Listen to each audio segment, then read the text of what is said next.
Merong dalawang matalik na magkaibigan. Siya si Sam at siya si Daisy. Na-inlove si Daisy sa isang lalaki.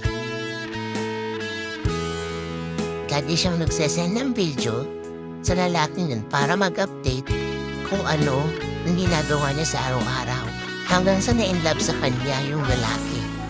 At kahit sa trabaho ay sila ay naglalampungan.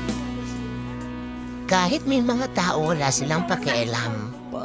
Pero sa isang banda, sa kabila ng kanilang paglalampungan, itong si lalaki ay lihim din umiibig kay Sam.